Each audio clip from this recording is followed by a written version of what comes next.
अब last episode में हमने देखा था कि शिन ने उस किडनैपर सॉन्ग के केस को बहुत अच्छे से हैंडल कर लिया था।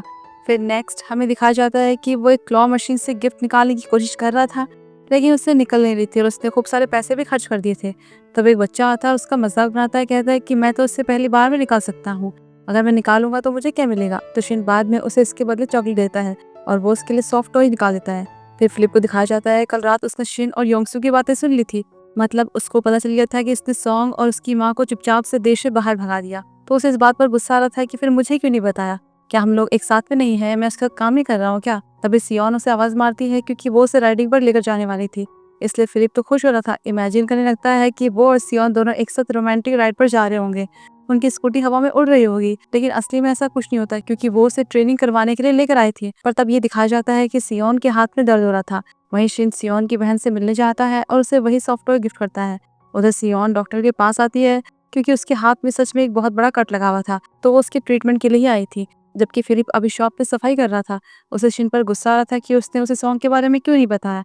वो सोच सोच कर वो टेबल को घिसे ही जा रहा था। ये देखकर शिन पूछता है कि क्या हो गया, तुम उसे इतना टॉर्चर क्यों कर रहे हो, लेकिन वो बताता नहीं कि वो क्यों परेशान है। तभी एक आदमी आता है और किचन में घुसकर सामान देखने लगता है, कहता है कि ये मेरा किचन है और मैं तुमसे इसके पैसे भी नहीं लेता हूँ, समझे। फिर चावल का आटा ढूंढने लगता है, लेकिन वो तो खत्म हो गया था। इसलिए शिन फिलिप को पैसे देता है और आटा खरीद कर लाने को बोलता है। अब फिलिप को तो वो आदमी कुछ जाना पहचाना सा लग रहा था, इसलिए नेट पर सर्च करता है तो पता चलता है कि ये तो एक बहुत बड़ा बिजनेसमैन है और बहुत ज्यादा अमीर। तो उसे समझ नहीं आ रहा था कि ये बिजनेसमैन इस चिकन शॉप पर क्या कर रहा है। उसे अभी तक शिन का भी कुछ समझ नहीं आ रहा था कि आखिर ये आदमी है कौन। असल में ये जगह उसी बिजनेसमैन की थी, उसने यहाँ पर सबको काम के लिए दी हुई थी। उसके जाने के बाद एक पड़ोसी दुकान वाला आदमी वहाँ पर आता है और शिन से कहता है कि वो यहाँ पर शायद कुछ डेवलपमेंट करने वाला है। उसके बारे में उसने बात की, पर शिन मना करता है कि उसने ऐसा कुछ नहीं कहा। तब शिन सियोन को देखता है, वो सामने प्लूटो नाम की शॉप पर जा रही थी क्योंकि वो वहां से भी डिलीवरी करती थी। तो वो फिलिप को लेकर वहां पहुंच जाता है। सियोन से कहता है कि तुम डिलीवरी ले जा रही हो ना, और उसका हाथ पकड़ लेता है, लेकिन उसके हाथ में दर्द हो रहा था तो वो एकदम से अपना हाथ हटा लेती है और वहां से चली आती है। पर असल में शिन को उसकी चोट के बारे में पता था क्योंकि उसकी बहन ने बता दिया था कि उसके हाथ में टांगे लगे थे और उसके पेट में भी चोट लगी थी। उसने कहा था कि वो स्कूटर से गिर गई, लेकिन स्कूटर पर कोई भी खरोच के निशान नहीं थे, जरूर किसी ने उसे मारा होगा। तब शिन उसकी बहन से प्रॉमिस करता है कि मैं उस आदमी को ढूंढ लूंगा और उसे अच्छे से सबक सिखाऊंगा। तो शिन इस बारे में ओनर से बात करता है। वो बताता है कि एक कस्टमर ने फूड ऑर्डर किया था, लेकिन उसने फिर खाने में कमी निकाल ली, खराब बताया। उसने कहा कि डिलीवरी वाले ने बहुत ज्यादा रूड बिहेव किया, उसने खाने का पूरा टेस्ट खराब कर दिया, सब कुछ मिक्स कर दिया। अब इस बात का तो कोई सेंस बनता नहीं क्योंकि सियोन अपने काम में बहुत ज्यादा अच्छी है और वो ऐसा कभी कर ही नहीं सकती। उस आदमी ने कंप्लेन करने की धमकी दी थी, पर आज उसने फिर से ऑर्डर किया है, मतलब कि सियोन आज वहीं पर गई है। फिलिप ओनर को बताता है कि मैं एक लॉयर हूँ और अगर कोई कस्टमर उनसे बुरा बिहेव करे तो वो उसके खिलाफ लीगल एक्शन ले सकते हैं, इसलिए अगर कभी भी उन्हें उसकी जरूरत पड़ेगी तो उसे बता सकते हैं। और वो उस कस्टमर के घर तक पहुंच गई थी, लेकिन लिफ्ट खराब हो रखी थी तो सीढ़ी चढ़कर उसके पास आती है, पर वो लड़का दरवाजे के बाहर ही खड़ा था और सियोन की हालत पर हंस रहा था। उसका नाम योंगमिन था और जब सियोन उसे खाना देती है तो वो जमीन पर गिरा देता है और ओनर को फोन करके शिकायत करता है कि ये कैसा खाना है, सब मिक्स किया हुआ है। मैंने कहा कि मुझे नया ऑर्डर चाहिए, लेकिन तुम्हारी एम्प्लॉय ने मना कर दिया। क्या आप अपने एम्प्लॉय को ऐसे सिखाते हो। तो सियोन ओनर से कहती है कि इसका रिफंड दे देना और उससे कहती है कि अपना ऑर्डर कहीं और से ले लेना। फोन देती भी नहीं है और फोन भी नीचे गिरा देती है। इससे वो गुस्सा करता है और फिर उसे सब कुछ साफ करने के लिए कहता है। उसका हाथ तक पकड़ लेता है, लेकिन उसे दर्द हो रहा था और ये चोट उसकी वजह से ही लगी थी। असल में ये सियोन का हाई स्कूल में क्लासमेट था, इसलिए सियोन को ये पहले से जानता था और उसे अभी भी परेशान कर रहा था। शिन उस कस्टमर का पता करना चाहता था, इसलिए वो सोच रहा था कि फिलिप को सियोन के साथ भेजे। तो जब शाम को सियोन डिलीवरी के लिए जा रही थी तो कहता है कि कुछ टाइम तक फिलिप को अपने साथ ले जाना ताकि इसे डिलीवरी और यहाँ की रोड के बारे में पता चल सके। तो वो मना करने लगती है कि मैं तो बहुत ज्यादा बिजी हूँ और ये बहुत स्लो है। वो भी कहता है कि मैं भी नहीं जाना चाहता, डिलीवरी के लिए कुछ ज्यादा थोड़ी चाहिए होता है, सिर्फ सामान डिलीवर तो करना होता है। उसे शिन ने पहले समझा लेता है कि उसे क्या क्या बोलना है। तो शिन कहने लगता है कि तुम क्या मजाक समझते हो क्या, डिलीवरी करना कोई मजाक है, इसकी भी एक टेक्निक होती है, वो तुम्हें सीखनी चाहिए। इसलिए वो फिलिप को सियोन के साथ भेज देता है। फिर रास्ते में सियोन जीपीएस के हिसाब से नहीं जा रही थी, वो शॉर्टकट ले रही थी और अपना टाइम बचा रही थी। ये देखकर तो फिलिप बहुत इंप्रेस होता है कि उसे जीपीएस की जरूरत ही नहीं है। इस बीच चोई को देखते हैं, वो किसी पुराने केस फाइल को देख रहा था। फिर शिन के बेटे वाले इंसिडेंट को याद करता है। उस टाइम पर वहाँ सीसीटीवी बंद था और किडनैपर ने कहा था कि उसने ड्रग लिया हुआ है, इसलिए उसने ये सब किया। जबकि चोई को लगता था कि वो झूठ बोल रहा है, पर पुलिस को उसकी बात पर यकीन नहीं हुआ। इस बीच हम उसी आदमी को देखते हैं जो कि शिन को फॉलो कर रहा था और इस बार तो उसकी शॉप में आ जाता है और खाना ऑर्डर कर देता है। और जबकि वहाँ पर सियोन डिलीवरी कर रही थी और फिलिप बाहर पर उसका वेट कर रहा था। जब वो अंदर डिलीवरी करने जाती है तो देखती है कि वही लड़का योंगमिन यहाँ पर अपने दोस्त के घर पर आया हुआ था और उसने ऑर्डर किया था। तो उससे पैसे मांगती है, वो पैसे देने से मना करता है, कहता है कि लास्ट टाइम तुमने मेरे रूम के आगे जो खाना फैलाया था उसे साफ करने का पैसा दो। वो कहती है कि वो सब तो तुमने फैलाया था और पैसे मुझसे मांग रहे हो, तुम्हारी हिम्मत कैसे हुई, और उसके हाथ से कार्ड छीन लेती है। लेकिन वो तो सियोन के बाल पकड़ लेता है। सियोन को याद आता है कि कैसे वो स्कूल में उसे परेशान किया करता था और अभी भी उसे वैसे ही परेशान कर रहा था। कहता है कि तुम इस तरह से अपने कस्टमर को ट्रीट करती हो।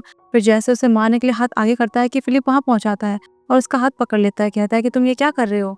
योंगमिन तो गुस्से में उसे मारने लगता है, लेकिन वो उसे एक बार में ही नीचे गिरा देता है क्योंकि वो पुलिस यूनिवर्सिटी से ग्रेजुएट था और ताइक्वांडो भी सीख चुका था। फिर फिलिप सियोन को लेकर वहां से निकल जाता है।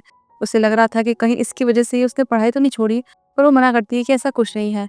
लेकिन इन सब में ऑर्डर करने के बाद वो पैसे लेना तो भूल गई थी, इसलिए फिलिप उसे बाकी डिलीवरी करने के लिए बोलता है और कहता है कि मैं उसे पैसे लेकर आता हूँ। लेकिन सियोन को उसे चिंता हो रही थी। कहती है कि योंगमिन साइको है, उससे पंगा मत लेना। पर वो कहता है कि तुम उसकी चिंता मत करो, मैं उसे देख लूंगा। फिर जब वो ऊपर जाता है और बेल बजाता है तो बाहर नहीं आता, इसलिए फिलिप जाने लगता है क्योंकि सियोन ने कहा था कि उसे पंगे मत लेना। लेकिन नीचे जाते हुए योंगमिन अचानक से बाहर आता है और फिलिप को धक्का देकर नीचे गिरा देता है, जिससे कि उसके सिर पे चोट लग जाती है। जबकि वहाँ सियोन तो वापस से शॉप तक पहुंच गई थी, पर फिलिप अब तक आया ही नहीं था। शिन को सब पता चल गया था, तो फिलिप को कॉल कर रहा था, लेकिन वो फोन नहीं उठा रहा था, इसलिए उन्हें चिंता हो रही थी।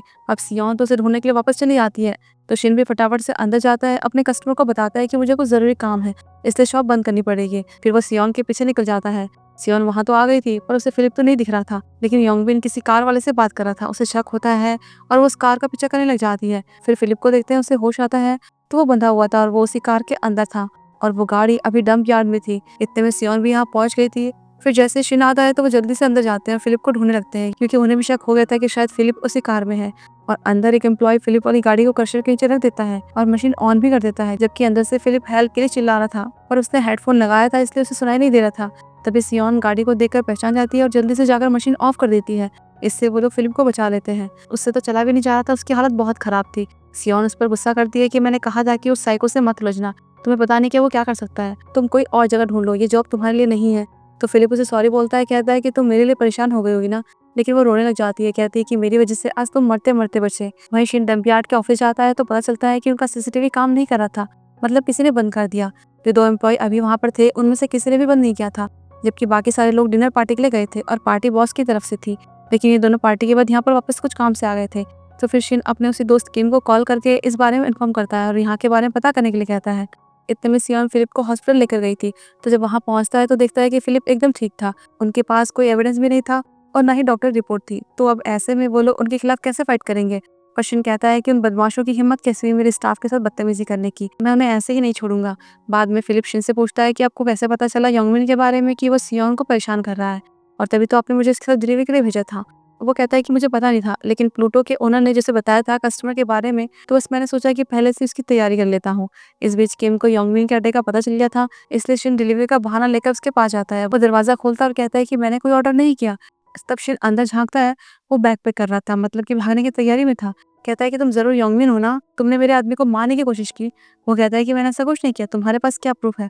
तो शिन अपने हाथ में एक रिकॉर्डर दिखाता है और कहता है कि ये है प्रूफ, और फिर किम को कॉल करके बताता है कि मैंने उसकी वॉइस रिकॉर्ड कर ली है, मतलब कि अब वो उसकी वॉइस का इस्तेमाल करेंगे एक नकली एविडेंस बनाने के लिए। इसके बाद शिन मैडम जू से मिलने जाता है, पहले उनसे हालचाल पूछता है, फिर उनकी बेटी के बारे में पूछता है कि वो कैसी है, और तब उसकी कोई बचपन की व्हाइट ड्रेस में डॉल पकड़े हुए फोटो दिखाने के लिए कहता है। तब जो वो फोटो दिखाती है वो बिल्कुल वही फोटो थी जो कि उसने कल उस आदमी के फोन में देखी थी, जो कि इसके रेस्टोरेंट में आया था। उसे वो शक था, इसलिए वो उस आदमी के बारे में मैडम जो को बताता है, और जब उसकी फोटो दिखाता है तो वो पहचान जाती है कि ये तो वही आदमी है, योंग वू, जिसने कि वो साल पहले उसकी बेटी का किडनैप किया था, यानी कि वो वापस आ गया है और शायद वो इसीलिए शिन पर नजर रहा था। इस बीच फिलिप सियोन को पढ़ा रहा था, तब सियोन योंगमिन के बारे में कहने लगती है कि वो हमेशा से वैसा ही था, और अगर वो पढ़ भी लेती है, अपना हाई स्कूल क्लियर कर देती है, तो भी क्या फायदा, उसके पास कोई पावर नहीं है। लेकिन वो उसे समझाता है कि नहीं, पढ़ाई करने के बाद तुम बहुत पावरफुल हो जाओगे। उसे लॉ के कुछ रूल्स बताने लगता है, तो इससे इम्प्रेस होकर सियोन कहते हैं कि तुम्हें यहाँ पर नहीं होना चाहिए था, तुम्हें तो एक जज बनना चाहिए था। ये सुनकर वो कहता है कि तुमने मेरी तारीफ की है, तो इसके बदले में तुम्हें डिनर पर लेकर जाऊंगा। बस बेचारा वो खुश हो ही रहा था कि तभी शिन उसे कॉल करके शॉप में बुला लेता है।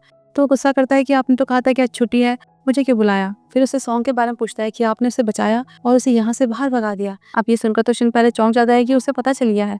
फिर कहता है कि उसकी वजह से हमें करप्शन का पता चला और उन कैंसर पेशेंट्स को जस्टिस मिला, तो क्या मैं उसे ऐसे ही मरने देता, और अगर वो मर जाता तो उसकी माँ का क्या होता, जिसने कि अपने दोनों बच्चों को खो दिया होता। वो लोग बात कर ही रहे थे कि तभी वो हैकर किम आ जाता है। उसने योंगमिन के बारे में बहुत कुछ पता कर लिया था। योंगमिन के जो डैड थे वोंग सिक, वो 3 टाइम के सिटी काउंसिल मैन रह चुके थे, यानी कि वो बहुत पावरफुल है। और ये सारा एरिया, यहाँ तक कि वो जंक यार्ड भी उन्हीं के अंडर में था, और उन्होंने वो किसी छेई नाम के आदमी से लीज पर लिया था। वो दोनों दोस्त थे, उनके बेटे भी आपस में दोस्त थे। दोनों साथ में इलेक्शन में कैंपेन कर रहे थे क्योंकि अब उनका फिर से इलेक्शन नजदीक आ रहा था और उसका बेटा योंगमिन मिडिल स्कूल में बहुत ज़्यादा बदतमीज था। वो बच्चों को परेशान करता था, बुली करता था, लेकिन उसके खिलाफ कोई एविडेंस या कोई आर्टिकल नहीं छपा उसके डैड की वजह से। तो अगले दिन शिन उसे काउंसिल मैन वोंगसिक से मिलने जाता है, योंगमिन के डैड से। उसे योंगमिन की रिकॉर्डिंग सुनाता है जब वो सियोन से बहुत ही गलत तरीके से बात कर रहा था और उसे मारने की कोशिश कर रहा था। पर वोंगसिक पहचान जाता है कि ये तो मेरे बेटे की आवाज़ है। उसे सॉरी बोलता है और कहता है कि मैं इसकी पूरी जिम्मेदारी लूंगा। तो शिन उसे उसकी एक और रिकॉर्डिंग सुनाता है जिसमें कि वो कह रहा था कि मैंने उस कमीने को मार दिया है, इसलिए तुम्हें चिंता करने की ज़रूरत नहीं है, मेरे डैड सब सँभाल लेंगे। और शायद ये उसने उसकी फेक वॉइस बनाई थी। फिर कहता है कि इसकी ज़िम्मेदारी कैसे लोगे? और जबकि वहाँ उसका बेटा, उसका दोस्त वहीं शॉप के बाहर जाते हैं और सियोन की स्कूटी में आग लगा देते हैं। तब जब योंगमिन फिलिप को देखता है तो डर जाता है कि ये ज़िंदा कैसे है, क्योंकि उसे तो लगा था कि ये मर गया। और वहाँ शिन उसके डैड से कहता है कि मैं तुम्हें यहाँ पर डराने नहीं आया हूँ, मैं तो बस नेगोशिएशन चाहता हूँ। कहता है कि तुम्हारे बेटे ने मेरे एम्प्लॉय को अब्यूज़ किया, एक को मारने की कोशिश की और तुमने उनकी सच्चाई को छुपाने की कोशिश की। इसलिए उसके सामने एक डील रखता है कि अगर वो अपनी पोजीशन से रिज़ाइन ले ले तो वो उसे जाने देगा। मतलब कि शिन के दिमाग में पता नहीं यहाँ पर क्या खिचड़ी पक रही है जो वो ऐसा कर रहा है। और यहीं पर ये एपिसोड खत्म होता है। फिर हम जल्दी मिलते हैं अगले एपिसोड में।